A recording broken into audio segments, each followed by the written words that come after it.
নমস্কাৰ স্বাগতম জনাইছো মোৰ ইউটিউব চেনেললৈ আজিৰ ভিডিঅ'ৰ বিষয়বস্তু দ্বিতীয় শ্ৰেণীৰ ইংৰাজী বিষয় লেসন নম্বৰ 1 ভিলেজ লাইফ পাৰ্টিত থকা দ্য সিটি চাইল্ড কবিতাটি ধুনীয়াকৈ পঢ়াই দিয়া হ'ব ইয়াৰ জৰিয়তে এই কবিতাটোত থকা শব্দসমূহ কি ধৰণে উচ্চাৰণ কৰা হৈছে আটাইখিনি কথা যাতে ছাত্ৰ-ছাত্ৰীসকলে জানিব পাৰে তাক লক্ষ্য ৰাখি এই ভিডিঅ'টো আগবঢ়োৱা হৈছে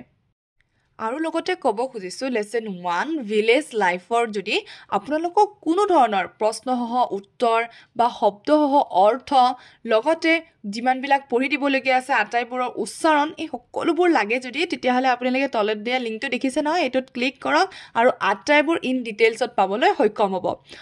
অকল এই লেসনটো বুলি নহয় প্ৰতিটো লেসন আপোনালোকক ধুনীয়াকৈ বুজাই দিয়া হৈছে প্ৰতিটো প্ৰশ্ন উত্তৰ ধুনীয়াকৈ দিয়া আছে আপোনালোকে এই চেনেলটোৰ লগত কেৱল মাত্ৰ জড়িত থাকক আৰু যিখিনি আপোনালোকক লাগে মই আপোনালোকক দিবলৈ চেষ্টা কৰিম এতিয়া আহক পলম নকৰি আমি দা সিটি চাইল্ড কবিতাটো পঢ়িলো কোনটো শব্দই কি উচ্চাৰণ কৰিছে আমি জানি লওঁ আৰু লগতে যদি এই ভিডিঅটো চাই ভাল লাগে তেন্তে লাইক কমেন্ট শেয়াৰ কৰিবলৈ নাপাহৰিব আৰু লগতে নতুনকৈ যদি মোৰ চেনেলটোলৈ আহিছে তেতিয়াহলে সাবস্ক্ৰাইব বাটনটো ক্লিক কৰি যাওক ঠিক আছে এতিয়া আহক ভিডিঅটো আমি আৰম্ভ কৰো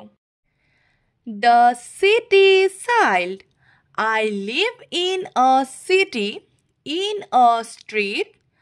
it is crowded with traffic and feet there are buses and motors and trams I wish there were meadows and lambs the houses all wait in a row there is smoke everywhere wherever I go I don't like the noises I hear. I wish there were woods very near. There is only one thing that I love, and that is the sky far above.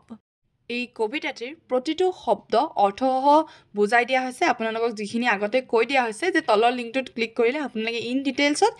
আটাইবোৰ video পাই যাব ঠিক আছে part 1 টুকে দিয়া আছে আপোনালোকে part 1 ত প্ৰায়খিনি পাব আৰু পাৰ্ট 2 ত একেবাৰে শেষলৈকে পাই যাব ঠিক আছে অৰ্থাৎ লেসন 1 ৰ তো আপোনালোকে মোৰ চেনেলটোৰ প্লেলিষ্টসমূহ চাব পাৰিব প্লেলিষ্টত আপোনাৰ অসমীয়া বিষয়ৰ হওক ইংৰাজী বিষয়ৰ হওক আটাইবোৰ ইন ডিটেইলছত ধুনীয়াকৈ দিয়া আছে আৰু তাৰ কাৰণে আপোনালোকে মোৰ এই চেনেলটো সাবস্ক্ৰাইব কৰিব আৰু লগতে আপডেট পাই থাকিবৰ কাৰণে নটিফিকেশন বেল আইকনটো ক্লিক কৰিবলৈ নাপাহৰিব তেন্তে আজিৰ কাৰণে থ্যাংক ইউ ফৰ ওয়াচিং